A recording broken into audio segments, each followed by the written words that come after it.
ప్రభువు నామమున చేరి వచ్చిన మీ అందరికీ వందనిస్తున్నాను. ఈరోజు మన లేఖన భాగము యోహాను సువార్త 19వ అధ్యాయము 7వ వచనం.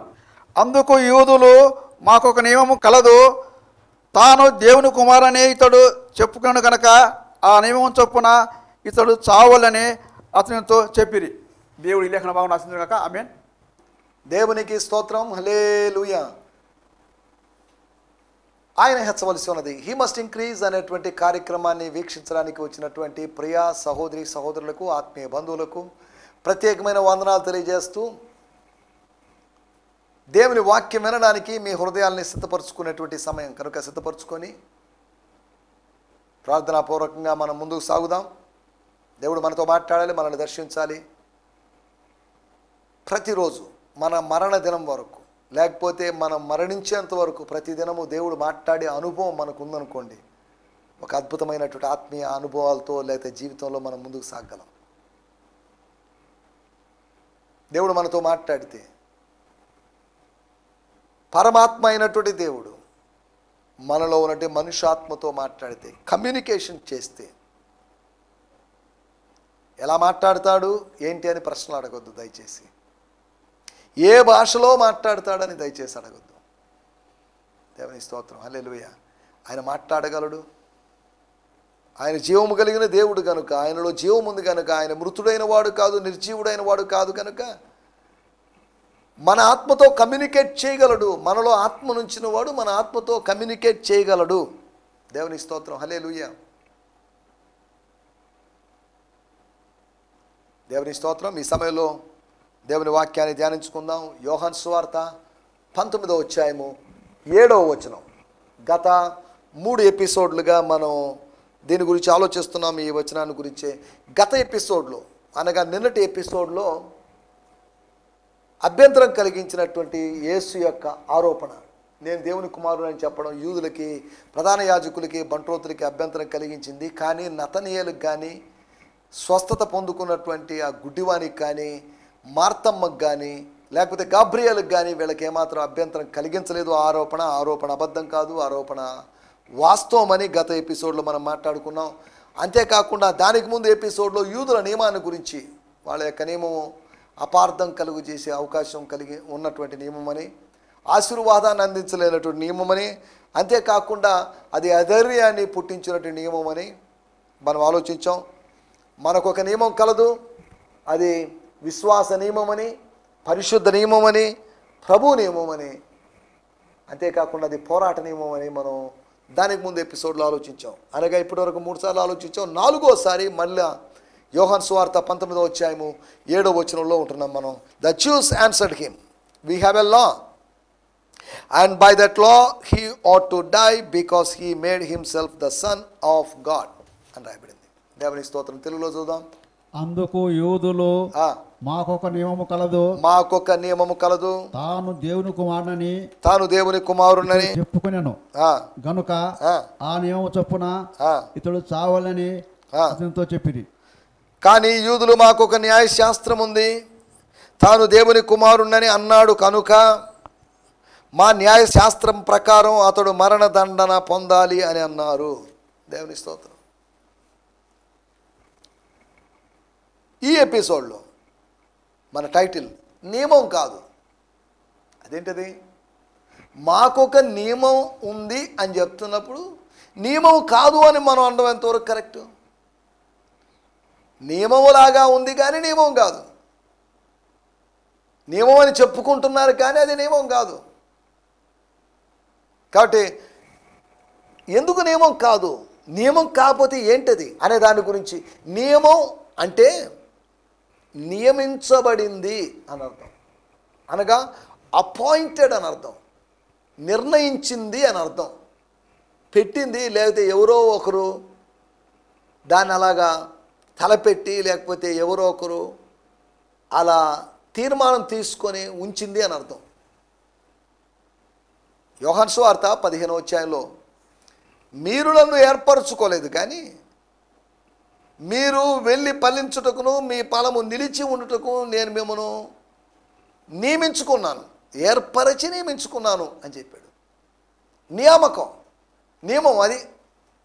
నియమము అనేది లేదా నిబంధన అనేది ఇద్దరు వ్యక్తులకు సంబంధించింది కానీ ఒక వ్యక్తికి సంబంధించింది కాదు. పుస్తకానికి ప్రజలకు సంబంధించింది కాదు.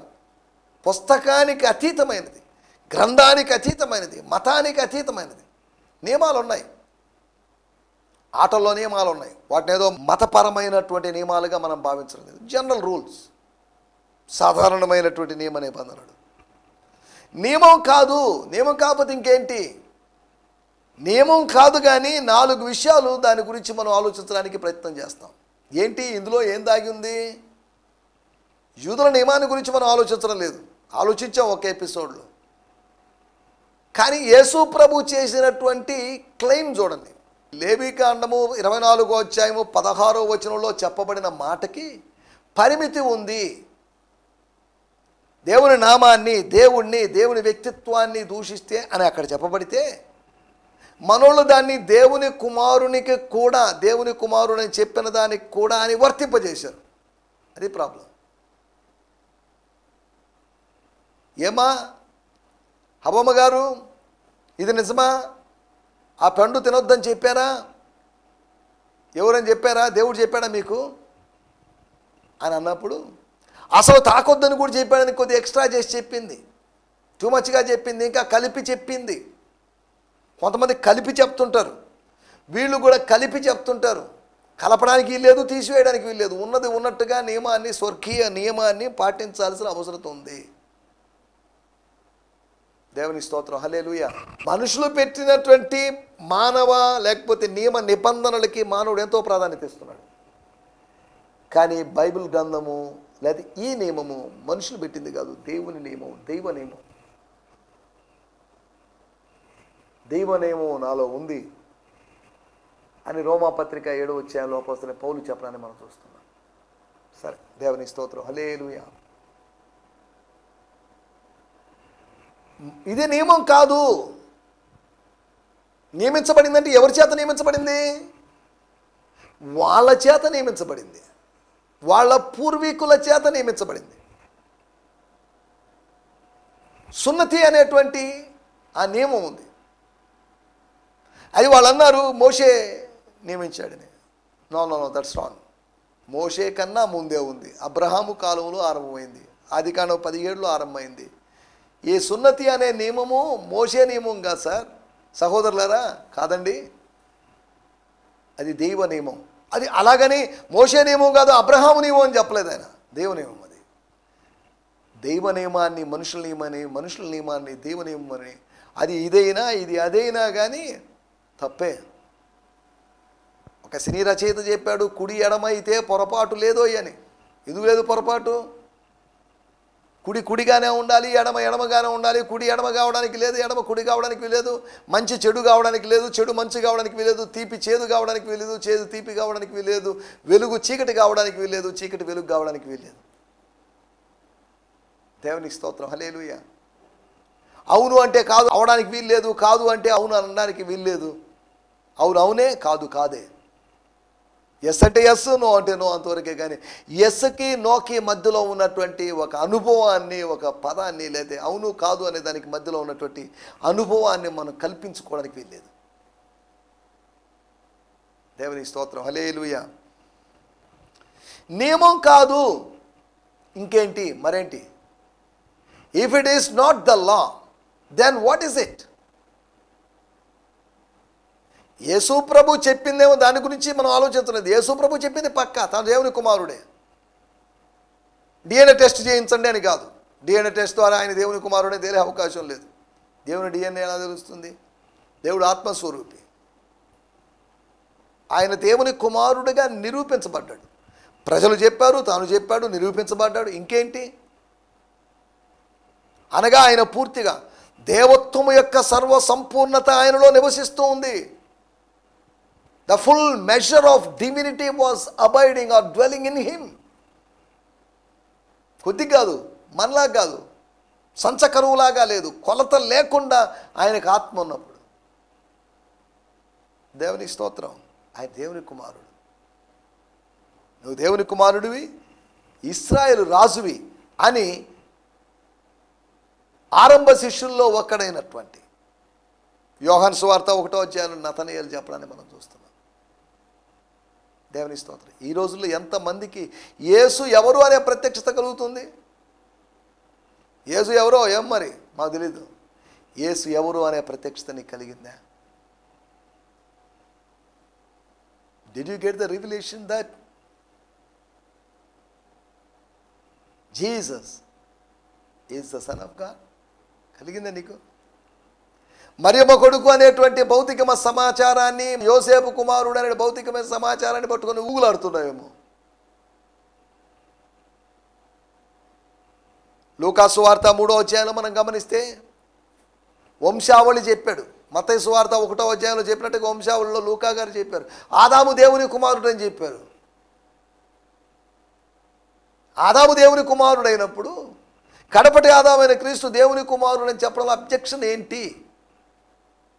ఎంత ఆలోచించినా వాళ్ళకి ఎందుకు ఈ అభ్యంతరం కలిగిందో నాకు అర్థం కావడం లేదు. అనవసరమైన అభ్యంతరాలు, అవసరమైనవి కాదు, నిష్ప్రయోజనమైనటువంటి ఇటువంటి అనుభవాల్లో వాళ్ళు ఉన్నారు. నియమం కాదు ఇంకేంటైతే. మొట్టమొదటి విషయము లూకా సువార్త 3వ అధ్యాయము 22వ వచనంలో మనం గమనించినట్లయితే నియమం కాకపోతే ఏంటి అనే దాని గురించి మనం ఆలోచిస్తున్నాం. పరిశుద్ధాత్మ శరీరాకారముతో పావురము వలె ఆయన మీదికి దిగి వచ్చెను. అప్పుడు నీవు నా ప్రియ కుమారుడవు, నీ యందు నేను ఆనందించున్నానని యొక్క శబ్దం ఆకాశం నుండి వచ్చెను. దేవుని స్తోత్రం. హల్లెలూయా. And the Holy Spirit descended upon him in a bodily form as a dove, and a voice came out of heaven declaring, you are my son, the beloved one, it is in you that I take pleasure.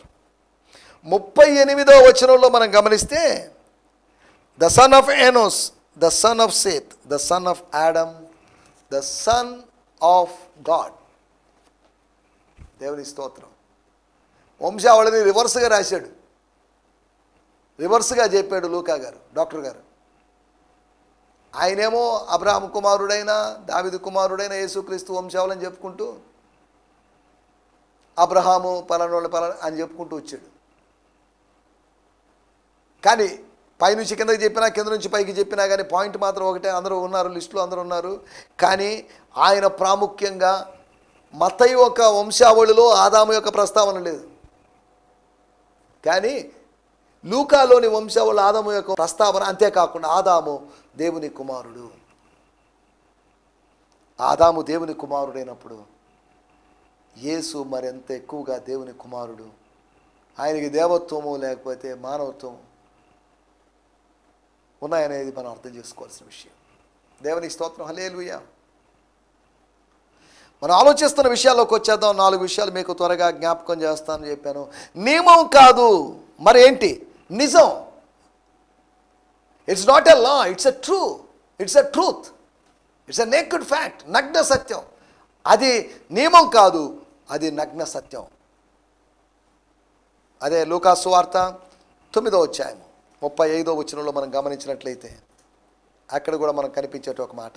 స్వర్గం నుంచి సాక్ష్యం చెప్పింది, ఈయన నా ప్రియ కుమారుడు, he's my బెలవడ్ sun అని యేసుప్రభు శిష్యులు పేతురు యోహాను ద్వారా చెప్పించినట్టుగా పరలోకము నుంచి వచ్చిన స్వరం, ఆకాశవాణి అది. దేవుని స్తోత్రం. హల్లెలూయా. మరియు ఈయన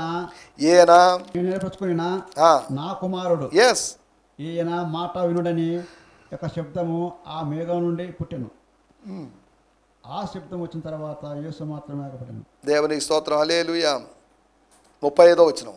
And a voice came out of the cloud saying, this is my son and beloved one, listen to him. దేవునికి స్తోత్రం. హల్లెలూయా. బాప్తిజం దగ్గర, రూపాంతరం కోట దగ్గర 2 సందర్భాల్లో స్వర్గము సాక్ష్యం ఇచ్చింది, ప్రభువు సాక్ష్యం ఇచ్చాడు, ఈయన కుమారుడు, ఈయన నేను సృష్టించాను పంపించాను అని, ఈయన నా సేవకుడని కాదు, ఈయన నా కుమారుడు. దేవుడు అయిన వాడు, అదృశ్య స్వరూపి అయిన దేవుడు, కనిపించని వాడు వినిపించబడుతున్నాడు. అక్కడ కనిపించబడని వాడు కనిపించాడు కొంతమందికి, అదృశ్యుడైన వాడిని చూచున్నట్లుగా స్థిరబుద్ధి కలిగిన వాడై అని మోషేను గురించి ఏప్రిల్ రాసిన పత్రిక 11వ అధ్యాయంలో రాయబడింది. అదృశ్యుడైన వాడిని దృశ్యుడైన వాడిగా చూడగలిగాడు మోషే. కారణం విశ్వాసం. విశ్వాసం అదృశ్యమైన వాటిని దృశ్యంగా మారుస్తుంది. దేవునికి స్తోత్రం, హల్లెలూయా. నియమం కాదు, నంబర్ 1 అది నిజం, లేదంటే నగ్న సత్యం. రెండో విషయాన్ని నేను మీకు జ్ఞాపకం చేస్తాను. యోహాను సువార్త 10వ అధ్యాయము 35వ వచనం. లేఖనము నిరర్థకము కానేరదు కదా. లేఖనము నిరర్థకము కానేరదు కదా. దేవుని వాక్యం ఎవరికి వచ్చెనో, దేవుని వాక్యము ఎవరికి వస్తుందో వారే దైవములని చెప్పిన యెడల నేను దేవుని కుమారుని చెప్పినందుకు తండ్రి ప్రతిష్ఠ చేసి ఈ లోకములోని పంపిన వానితో నీవు దేవదూషణ చేస్తున్నావని చెప్పుదురా. 35-36 వచనాలు. If he called them gods to whom the word of God came and the scripture cannot be broken. 36. Why do you say to him whom the Father separated and sent into the world, you blaspheme? Because I said I am the Son of God. అసలు దేవుడు ప్రతిష్ఠించి పంపిన వానితో మీరు అనాల్సిన మాట అనేది, ప్రధాన యాజకునితో ఇలా మాట్లాడతావా అని ఒక రూల్ మాట్లాడాడే, అలాగైతే దేవుడు ప్రతిష్ఠించి పంపిన వానితో నువ్వు ఇలాగైనా మాట్లాడడం, ప్రజలారా మీరు ఇలాగైనా మాట్లాడడం, యూదులారా మీరు ఇలాగైనా మాట్లాడడం. నేను చదువుతున్నాను యోహాను సువార్త 10వ అధ్యాయంలో మనం చదువుకునే మాట. స్తోత్రం. యేసు సమాధానంగా, మీ ధర్మశాస్త్రం, సమాధానం కంటే కూల్గాని కాదు, పీస్ఫుల్గాని కాదు, ఆన్సర్ ఇస్తున్నట్లుగా, మీ ధర్మశాస్త్రంలో మీరు దేవుళ్ళని దేవుడు అన్నట్లుగా వ్రాయబడి ఉంది. అన్నట్లుగా కాదు అన్నాడు. మీ ధర్మశాస్త్రం అసత్యం చెప్పదు. 35వ వచనం. దేవుడు తన సందేశం విన్న ప్రజల్ని దేవుళ్ళుగా అన్నాడు. 36. తండ్రి నన్ను ఎన్నుకొని తన కార్యం చేయడానికి ప్రపంచంలోకి పంపించాడు, మరియు నేను దేవుని కుమారుని అనటం ఆయన్ని దూషించడం ఎట్లా అవుతుంది? ఏదో ఒక పాయింట్ అడిగాడు, లాజికల్ పాయింట్ అడిగాడు. దేవుడు నన్ను పిలిచి ప్రత్యేకపరిచి ప్రతిష్ఠించి నన్ను పంపించాడు కదా, నేను ఎలాగా దేవదూషణ చేయగలను? అసలు ఏంటి మీరు మాట్లాడే మాటలు అన్నట్టుగా ప్రభు అడిగాడు. సరే, దేవునికి స్తోత్రం, హల్లెలూయా. నియమం కాదు, అది నిజం, నగ్న సత్యం. రెండోది నియమం కాదు, ఆయన నిజాయితీతో చెప్పినటువంటి సత్యం. దేవుని స్తోత్రం. నిజాయితీగా చెప్పింది అది. సత్యమే మాట్లాడుతున్నాను, అబద్ధం చెప్పటం లేదు. దీనికి నాకు పరిశుద్ధాత్ముడు సాక్ష్యం అని రోమీయులకు రాసిన పత్రిక 9వ అధ్యాయంలో అపోస్తలుడైన పౌలు అంటాడు. నాకు మానని వేదన కలదు అవి చెప్పుకుంటూ వచ్చాడులేండి. అది నియమం కాదు, నిజాయితీగా చెప్పిన సత్యం. అది అబద్ధం కాదు, కట్టుకథ కాదు. నేను ఇలాగా దేవుని కుమారుడిని అవ్వాలనుకుంటున్నాను అని తన ఆశయాన్ని చెప్పలేదు ఆయన. నేను దేవుని కుమారుడిని అంతవరకే. నాకు ఒకే ఒక కోరిక ఉందండి, దేవుని కుమారుడిని కావాలనుకుంటున్నాననే కోరిక ఉందని కాదు యేసు ప్రభు చెప్పింది. I'm the son of God.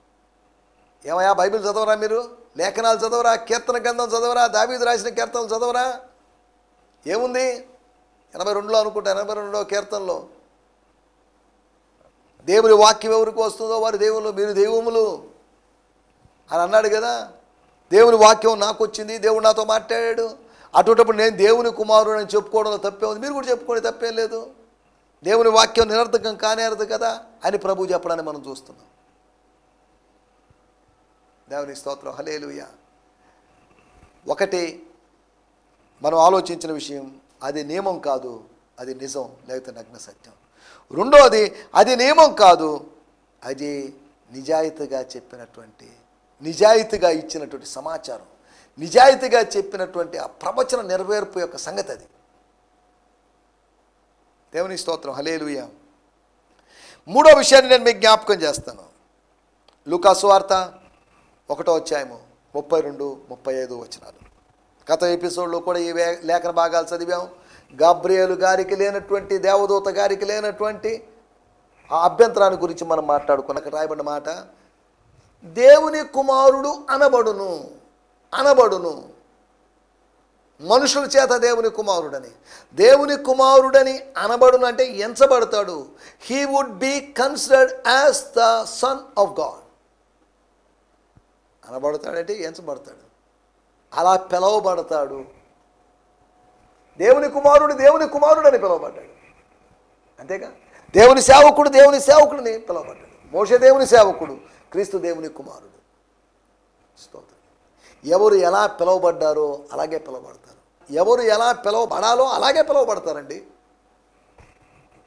దొంగను చూసి దొంగ అంటాం, కానీ దొంగను చూసి దొర అనంగా. దొరను చూసినప్పుడు దొర అంటాం. దేవుని స్తోత్రం. హల్లెలూయా. పోలీసును చూసినప్పుడు దొంగ అనంగా, దొంగను చూసినప్పుడు పోలీసు అనంగా. దేవుని స్తోత్రం. దేవుని కుమారుడు కనుక దేవుని కుమారుడిని పిలుస్తారు. అవును, నతనీయులు, మార్తమ్మ, ఆ స్వస్థత పొందుకున్నటువంటి ఆ గుడ్డివాడు, వీళ్ళందరూ చెప్పలేదా నిజముగా దేవుని కుమారుడిని చెప్పిన వాళ్ళు లేరా? ఎన్ని సాక్ష్యాలు చూడండి. స్తోత్రం, స్తోత్రం. హల్లెలూయా. మనం ఆలోచిస్తున్నట్టు విషయాలు. ఒకటి, అది నియమం కాదు, నిజం, నగ్న సత్యం. రెండోది, అది నియమం కాదు, నిజాయితీగా చెప్పినటువంటి సంగతి లేకపోతే సమాచారం. దేవుని స్తోత్రం.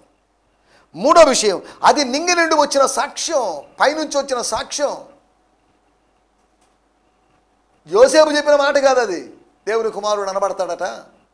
లేదా మరియమ్మ తాను చేసిన తప్పు అని లోకం చెప్తున్నప్పటికీ వివాహం కాకుండా ప్రధానమైనప్పుడే ఆమె గర్భిణిగా ఉంది అనే దాన్ని సమర్థించుకోవడానికి చెప్పిన మాట కాదు. చెప్పిన మాట నింగి నుంచి వచ్చిన సాక్ష్యం అది. It's a testimony from the heaven. యూదులు తీసుకొచ్చిన అబద్ధ సాక్ష్యాలు కాదు అవి. It's a testimony from heaven. పరలోకం నుంచి వచ్చిన సాక్ష్యము సత్యం. నేను చెప్పు సాక్ష్యం సత్యం. యోహాను సాక్ష్యం ఉంది, కానీ యోహానుకు మించిన, యోహాను కన్నా ఎక్కువ సాక్ష్యం నాకు కలదు అని ప్రభు చెప్పిన మాటలు మనకు తెలుసు. దేవుని స్తోత్రం. హల్లెలూయా. మనం ఆలోచిస్తున్న విషయాలు నియమం కాదు, నిజం లేకపోతే నగ్న సత్యం. రెండోది, అది నియమం కాదు, నిజాయితీగా చెప్పినటువంటి సంగతి. మూడో విషయం, అది నియమం కాదు, నింగి నుంచి వచ్చినటువంటి సాక్ష్యం. సాక్ష్యం నింగి నుంచి రావాలి. అందుకనే యోబు భక్తుడు అంటాడు, నాకు సాక్షి అయిన వాడు, ఈ బిల్దదు, జోఫరు, ఎలీఫజు నా సాక్షులు అనడం లేదు. నా సాక్షి అయిన వాడు పరమందున్నాడు. మన సాక్షి పరమందున్నాడు. నీకు వ్యతిరేకంగా అబద్ధ సాక్షులు భూమి మీద ఉన్నప్పుడు నీకు అనుకూలంగా సాక్ష్యం చెప్పే సత్య సాక్షి పరలోకంలో ఉన్నాడు. దేవుని స్తోత్రం. హల్లెలూయా. అబద్ధ సాక్షుల యొక్క సాక్ష్యాలు పొసక్కుండా ఒకదానికొకటి పొంతన లేకుండా ఉండిపోతాయేమో, కానీ సత్య సాక్షి యొక్క సాక్ష్యము శాశ్వతం. దేవుని స్తోత్రం. హల్లెలూయా. నాలుగో విషయం మీకు జ్ఞాపకం చేస్తాను. యోహాను సువార్త 9వ అధ్యాయం. ఇది కూడా మనం గత ఎపిసోడ్లో చదువుకున్నాం. 9వ అధ్యాయము 35వ వచనం. స్తోత్రం. పరిసయ్యులు వారిని వెలివేసిరని యేసు విని, పరిసయ్యులు వారిని వెలివేశారని యేసు విన్నాడండి. వారిని కనుగొని, నీవు దేవుని కుమారుని యందు విశ్వాసముస్తున్నావా అని అడిగాను. దేవుని స్తోత్రం. హల్లెలూయా. Jesus said that they had thrown him out, kicked him out. So finding him, he said, do you believe in the Son of God? దేవుని స్తోత్రం. హల్లెలూయా.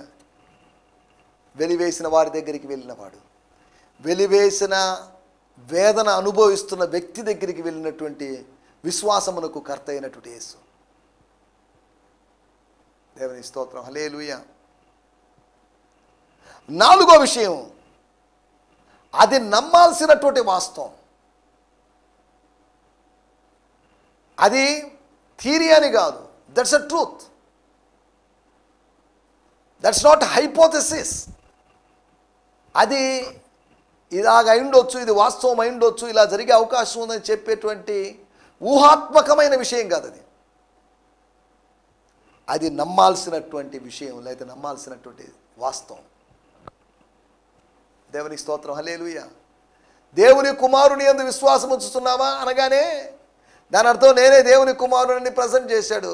మెస్సియా వస్తే అన్ని బయలుపరుస్తాడని మాకు తెలుసు ప్రభా. Okay, Messiah, I'm the Messiah. దేవుని స్తోత్రం. హల్లెలూయా. నా మాటలు నేను ఇక్కడ ముగిస్తున్నాను. 4 విషయాలు మనం ఆలోచించాం. మాకొక నియమం గలదని, పెద్ద నియమం కలిగినటువంటి వాళ్ళుగా వీళ్ళు మాట్లాడితే ఆ మాటలోంచి మనం అర్థం చేసుకుంటాం. అది నియమం కాదు, నిజం లేకపోతే నగ్న సత్యం.